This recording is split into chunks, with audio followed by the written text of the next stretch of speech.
जय Shri Ram, hi welcome back. भैया मेरे 50 से 60 दिन बाकी हैं जेईई मेंस के एग्जाम में। मुझे इसमें करना क्या चाहिए? इंपॉर्टेंट चैप्टर्स पढ़ने चाहिए, इंपॉर्टेंट टॉपिक्स पढ़ने चाहिए, पीवाईक्यू करना चाहिए या फिर होम टेस्ट करना चाहिए जैसा कि लोग बोलते हैं।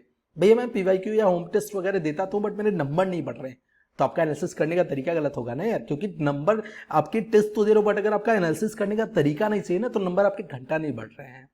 और एक चीज और करना चाहूंगा, ज्यादातर लोग ये सोचेंगे कि भैया मैं इंपॉर्टेंट टॉपिक्स पढ़ लेता हूँ, नंबर सवाल आएंगे तो मैं कर ही लूंगा। तो टॉपिक्स हर कोई पढ़ के जाता है, थियरी हर कोई पढ़ के जाता है, बट इंपॉर्टेंट होता है सवाल तुम्हारा अप्रोच क्या है।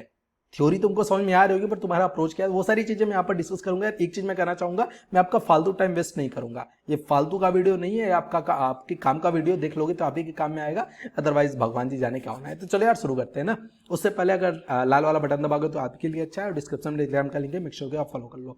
तो ये बेसिकली जो वीडियो जेईई मेंस और एडवांस 2022 को टारगेट करते हुए बनी हुई है। ये स्पेशली मैंने फिजिक्स लिख रखा है, बट आप केमिस्ट्री मैथ्स नीट बायो हर किसी के लिए इस्तेमाल कर सकते हो, क्योंकि आप जो पेपर जो पैटर्न होता है वो सबके लिए सेम ही होता है। तो ऐसा मैं मान के चल रहा हूं कहीं ना कहीं अभी जो जेईई मेंस का फर्स्ट अटेम्प्ट होगा उसमें 50 से 60 दिन बाकी होते हैं। कुछ लोग को लगे भैया से ज्यादा भी हो सकता है, तो मैंने यार मिनिमम मान करके रखा है 50 से 60 दिन, बेसिकली 2 महीने कर सकते हो।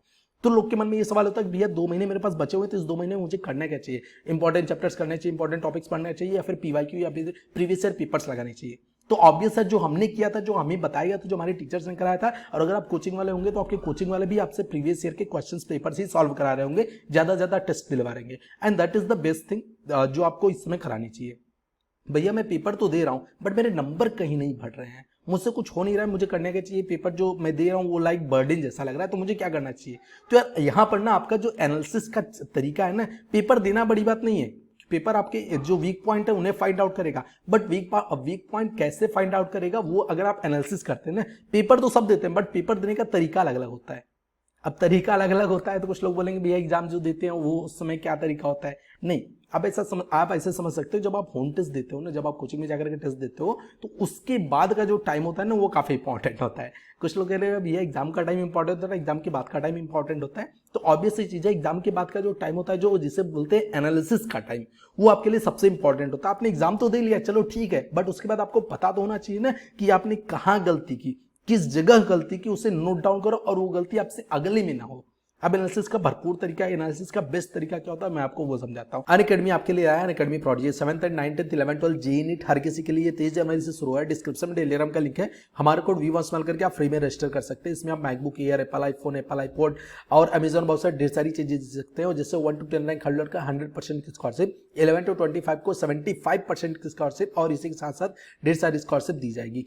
10th जनवरी से 12 जनवरी तक अगर आप कोई भी 24 मंथ का सब्सक्रिप्शन लेते हैं, प्लस सब्सक्रिप्शन लेते हैं, तो आपको 3 मंथ का एक्सटेंशन मिलता है, और अगर 18 मंथ का प्लस सब्सक्रिप्शन लेते हो तो आपको 2 मंथ का एक्सटेंशन मिलता है। तो मेक श्योर कि आप इस ऑफर का जरूर इस्तेमाल करें।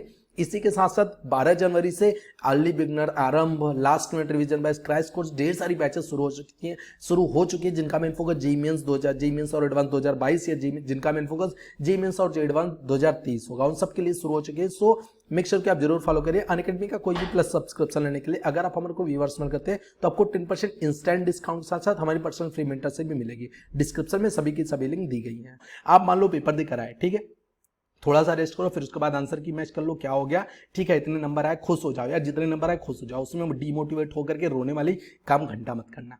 आगे बढ़ते हैं। अब आपको आंसर की मिलेगी या सॉल्यूशन जो भी मिल रहा है, अब आप लेकर के बैठ जाओ, और आई विल सजेस्ट कि एक प्रॉपर सा नोट्स अगर आप बना लोगे ना आपके एनालिसिस का, वीक पॉइंट का, सिली मिस्टेक का, तो आपके लिए बहुत ही बेस्ट चीज रहेगी, जिससे आप लास्ट समय एग्जाम पे जाते हुए अगर वो एक सिंपल नोट भी ले जाओगे ना तो आपका बहुत बड़े ग्रंथ की तरह वो काम आएगा।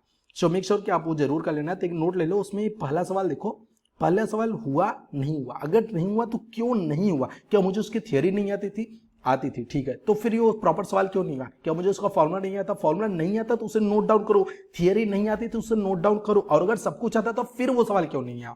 फिर वो सवाल क्यों नहीं हुआ? क्या वो नई टाइप का सवाल था तो उसे नोट डाउन करो। सब कुछ ठीक था तो फिर क्यों नहीं हुआ? सिली मिस्टेक हो गई तो उसे भी नोट डाउन करें। 3+3 कुछ लोग 9 करके आ जाते हैं, that is the silly mistake, तो उसे आप नोट डाउन करो।